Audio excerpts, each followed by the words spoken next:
Miss Sarah here again. I wanted to tell you about how I like to memorize. After I've gotten off book a little bit, but I'm not quite sure I know my words down pat, I like to go ahead and throw a ball against a wall. Any kind of ball. All you need is a ball and a wall. And I go ahead and say my poem. I've been memorizing a poem. And I say it as I throw the ball.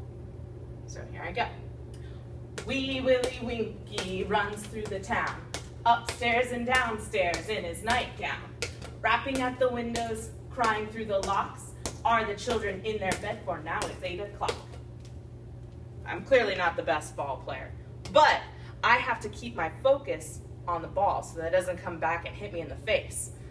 And that, putting my focus on the ball, allows my brain to take over, and I find out that I know my monologue or poem a little better than I thought I did. And the repetition and keeping my hands busy helps it ingrain into my body. Just another little tip.